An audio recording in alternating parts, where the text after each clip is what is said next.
Hey everyone, CBSE कक्षा 6 हिंदी मल्हार का जो पाठ नंबर 1 है मातृभूमि, हम उसके एनसीईआरटी के सॉल्यूशंस को कवर कर रहे हैं। सभी क्वेश्चन आंसर्स आपके एग्ज़ाम्स के पॉइंट ऑफ व्यू से काफ़ी इम्पोर्टेंट हैं।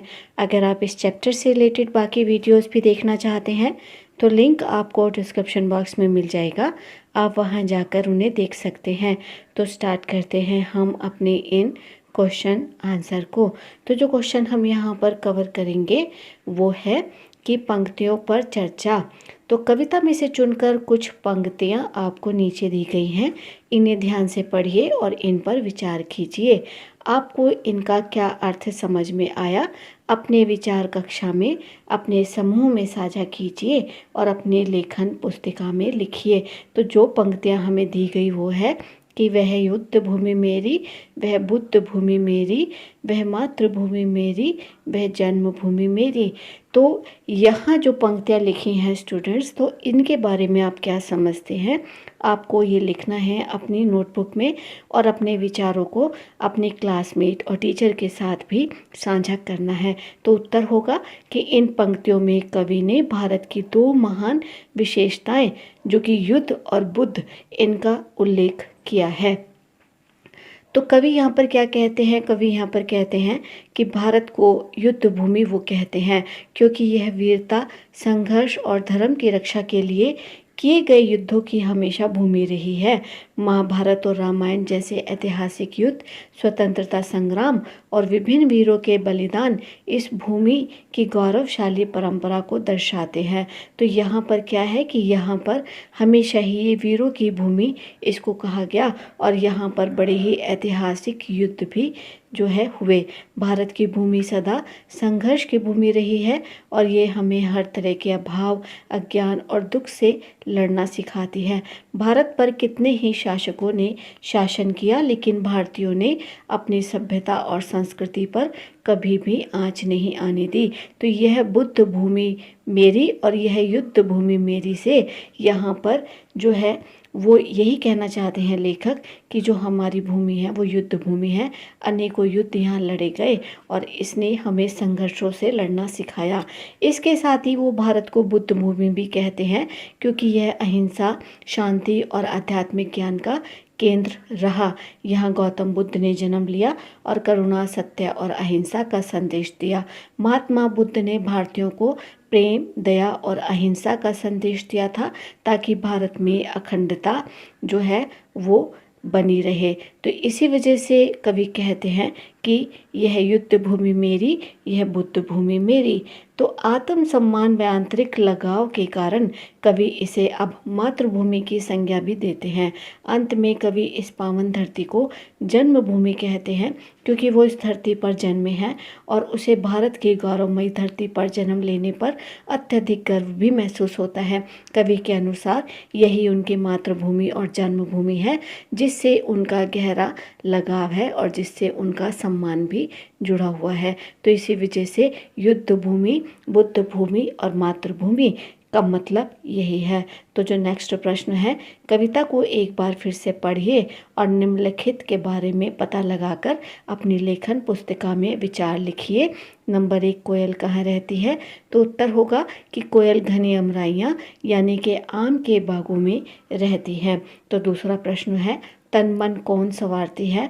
तो उत्तर होगा कि मलय पवन। और मलय पवन क्या कि दक्षिण से बहने वाली शीतल हवा को मलय पवन कहा गया कि मलय पवन जो है तन और मन को संवारती है। तो नेक्स्ट प्रश्न है, झरने कहाँ से झरते हैं? तो उत्तर होगा कि झरने पहाड़ियों से झरते हैं। तो नेक्स्ट प्रश्न है, श्री कृष्ण ने क्या सुनाया था? तो उत्तर होगा कि श्री कृष्ण ने मधुर बांसुरी बजाकर गीता का पावन ज्ञान हमें सुनाया था। क्योंकि जो गीता का ज्ञान है वो श्री कृष्ण जी ने ही हमें दिया था और यहाँ पर उनकी मधुर बंसी की भी बात की गई कि मधुर बंसुरी सुनाकर गीता का पावन ज्ञान जो था भगवान कृष्ण ने सुनाया। तो जो नेक्स्ट प्रश्न है, गौतम ने किसका यश बढ़ाया था? तो उत्तर होगा कि गौतम यानी कि गौतम बुद्ध ने करुणा, सत्य और अहिंसा का संदेश दिया था और जन्मभूमि भारत का यश उन्होंने बढ़ाया था। क्योंकि गौतम बुद्ध की जो शिक्षाएं थी वो क्या थी, वो यही थी कि हमें करुणा, सत्य और अहिंसा का मार्ग अपनाना चाहिए। और इसके साथ साथ उन्होंने पूरी दुनिया में अहिंसा की मार्ग पर चलने का संदेश दिया, सत्य के मार्ग पर चलने का संदेश दिया और कहा कि इस दुनिया में हमें सदा सर्वदा शांति से जीवन व्यतीत करना चाहिए। तो जो उसका अगला नेक्स्ट प्रश्न है कि नदियाँ लहर रही है, पग पग चहर रही हैं। लहर का अर्थ होता है पानी का हिलौरा, मौज, और चहर का अर्थ होता है बिखरना, छिटकना और फैलना। तो कविता पढ़कर पता लगाइए और लिखिए कि कहाँ कहाँ पर छटा जो है वो चहर रही है, यानी कि कहाँ कहाँ पर छटा जो है वो बिखर रही है, फैल रही है, और किसका पानी जो है लहर रहा है, यानी कि किसका पानी जो है मौज में बहता जा रहा है। तो उत्तर होगा, सबसे पहले हम देखेंगे कि कहाँ कहाँ छटा चहर रही है। तो उत्तर होगा कि छटा हर जगह छहर रही है, यानी कि नदियों में, पहाड़ियों पर, प्रकृति में और पूरे देश में। इस कविता में स्टूडेंट्स मुख्य रूप से लेखक ने हमारे भारत की प्राकृतिक सुंदरता का ही वर्णन किया। तो इस हिसाब से हम कह सकते हैं कि जो छटा है वो तो हमारे पूरे भारत में ही छह रही है, यानी कि फैल रही है, बिखर रही है, छिटक रही है, क्योंकि हमारा पूरा भारत देश ही प्राकृतिक संपदाओं से भरा हुआ है, प्राकृतिक सुंदरता से भरा हुआ है। तो इसी वजह से जो छटा है वो तो हमारे पूरे भारत में ही चहर रही है, जहाँ पर हमें विभिन्न प्रकार की पहाड़ियाँ, झरने, कोयल, बाग, बगीचे, फूल, पत्तियाँ, हिमालय सब हमें देखने को मिलता है, और ये सब छटा के ठहरने का ही उदाहरण है। तो अब जो दूसरा था कि किसका पानी लहर रहा है, तो उत्तर होगा गंगा, यमुना और सरस्वती, इन तीनों ही नदियों का जो पानी है वो लहर रहा है, क्योंकि यहाँ पर त्रिवेणी संगम के बारे में बात की गई। और त्रिवेणी संगम किन नदियों को कहा जाता है, वो कहा जाता है गंगा, यमुना और सरस्वती की नदियों के पानी को त्रिवेणी कहा जाता है। तो यहाँ पर गंगा, यमुना और सरस्वती नदियों का पानी लहर रहा है। सिंधु नदी का भी यहाँ पर जिक्र आया, जो कि हिमालय के चरणों से होकर गुजरता है। तो जो नेक्स्ट प्रश्न है वो है कि कविता की रचना।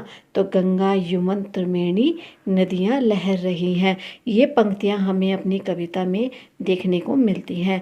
यमुना शब्द यहाँ यमुना नदी के लिए आया है, और कभी कभी कवि कविता के लय और सौंदर्य को बढ़ाने के लिए इस प्रकार से शब्दों को थोड़ा बदल देते हैं कि जिस तरीके से गंगा, यमुना, त्रिवेणी। तो इसी तरीके से यदि आप कविता को थोड़ा और ध्यान से पढ़ेंगे तो आपको और भी बहुत सी विशेषताएं इस कविता की देखने को मिलेंगी। तो आपको जो विशेष बातें दिखाई दें उन्हें आपस में साझा कीजिए और लिखिए। जैसे सबसे ऊपर इस कविता का एक शीर्षक है, और कविता का शीर्षक क्या है? कविता का एक ही शीर्षक है कि गंगा, यमुना, त्रिवेणी नदियाँ लहर रही हैं। तो जैसे कि लहर हो गया, छहर हो गया। तो यहाँ पर इस तरीके से जो तुकबंदी लेखक ने करी है उसी के बारे में आपसे पूछा जा रहा है कि आप इस कविता से पढ़कर इसी प्रकार की तुकबंदियों को साझा कीजिए। तो उत्तर होगा, प्रस्तुत कविता में बहुत ही सुंदर ढंग से तुकांत शब्दों का प्रयोग हुआ है, जैसे कि चूमता और झूमता, लहर और छहर, पुण्यभूमि, स्वर्णभूमि, जन्मभूमि, मातृभूमि। इसी तरीके से पहाड़ियाँ और मिलता जुलता शब्द झाड़ियाँ, पुकारती और मिलता जुलता शब्द संवारती। सीता का नाम आया तो उसी के साथ गीता का नाम भी आया। तो इस तरीके से जो इन शब्दों का तुकबंदी हुई है कविता में वो बड़ी ही सुंदर प्रतीत हमें होती हैं, और ये कुछ उदाहरण हैं जो तुकबंदी जो है कविता में की गई। तो स्टूडेंट, उम्मीद है ये सभी आंसर आपको बहुत अच्छे से क्लियर हो गए होंगे। वीडियो को लाइक कीजिए, कमेंट कीजिए, चैनल को सब्सक्राइब करके नोटिफिकेशन बेल को प्रेस कीजिए, ऑल पर हिट कीजिए ताकि आने वाला हर वैल्यूबल वीडियो आप तक पहुँचे। मिलते हैं हम आपसे अपने नेक्स्ट वीडियो में। Till then keep watching, stay connected. Thank you.